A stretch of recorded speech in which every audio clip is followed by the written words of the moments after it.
Josh Kerr built this race on his own terms. He picked the pace, he picked the stage. He said nobody would race him except by his rules. Now the one man with the resume to wreck it all just walked through the front door, and Kerr can't stop him.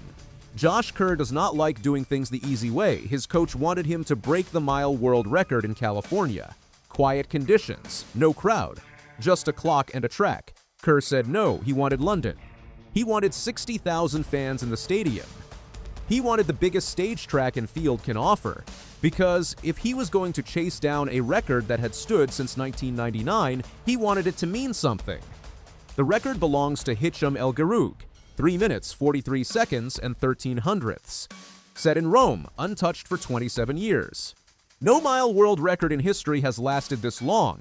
Kerr and his sponsor gave the mission a name. Project 222-2, 222 seconds, 3 minutes and 42 seconds flat, 1 second faster than history's best mark. Think about how small that gap sounds. 1 second. But at this level, 1 second is an entire career. Runners chase that kind of number for a decade and never touch it. Kerr wants to erase it in a single race. And Kerr made something else clear before a single lap was run. This would be his race, his pace, his rules. If you want to come into my world and you want to play with my rules, then that's fine, Kerr said. I'm in control of the race. He added. He picked the pacers. He picked the plan. Any rival who wanted a piece of this record would have to run it his way. He even turned down the safer option. His own coach floated the idea of a private controlled attempt, away from a stacked field, away from any risk of getting boxed in or knocked off pace by another runner's tactics. Kerr rejected that too. He wanted real competitors on the line, not empty lanes and a stopwatch. That is a bold thing to say. But Kerr backed it up with results. World champion, two-time Olympic medalist, two-time world indoor champion. He beat Cole Hocker for the world indoor 3,000-meter title earlier this year and called it one of the best moments of his career. His coach, Danny Mackey, believes Kerr is in the best shape of his life. Kerr has spent months building specifically toward this one race, this one number, this one shot at history. But here's the problem. Kerr does not control who shows up. And one man has already shown up with a case that his shot at this record might be even stronger than Kerr's. His name is Yared Nuguse. Nuguse is the American record holder in the mile.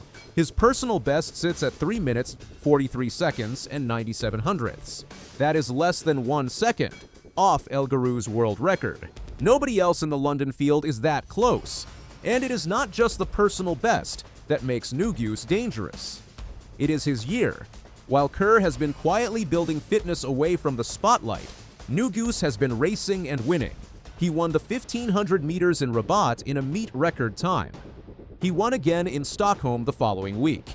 He ran a mile just 2 weeks before London and crossed the line in 3 minutes and 46 seconds, finishing second only to a national record run from Austria's Cameron Myers. Nuguse has been sharp, fast, and consistently near the front of every race he has entered this year. There is a fair question hanging over that packed schedule, though.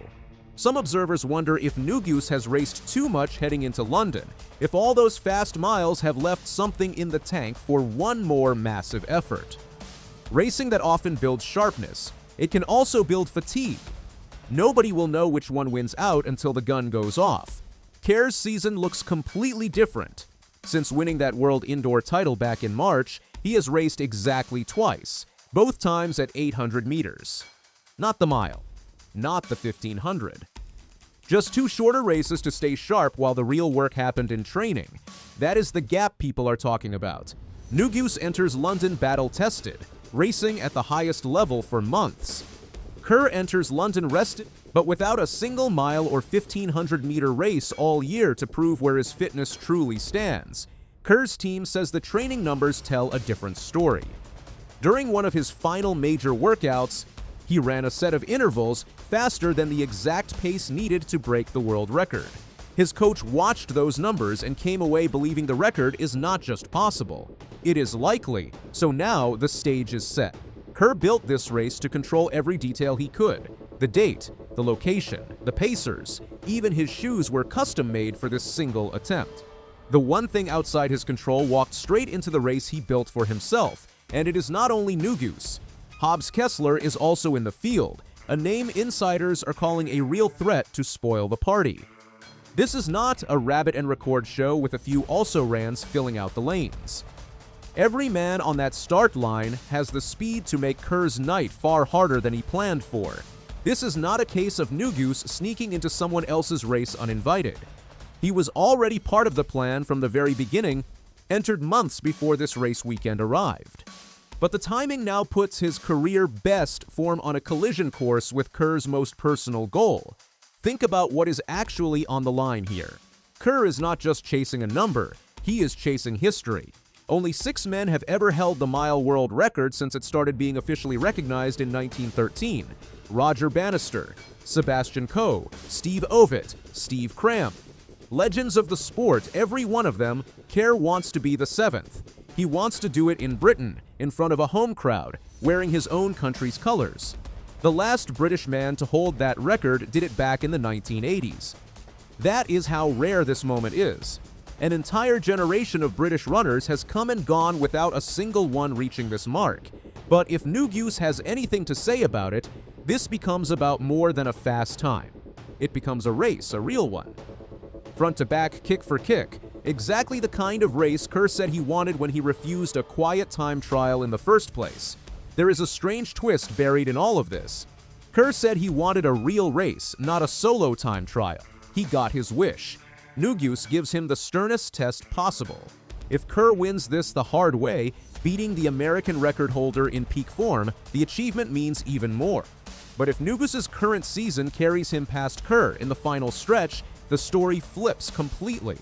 The man who declared his own rules for his own race could end up losing control of the outcome entirely. Weather adds one more variable neither man can control. Conditions in London can shift fast, and Kerr already said he will not delay or relocate the attempt no matter what the skies do. Rain or shine, wind or calm, the race happens as scheduled. Forecast heading into the meet look mild, close to the same warm, calm conditions El Guerrouj had in Rome back in 1999. If that holds, nobody in this field will have a weather excuse.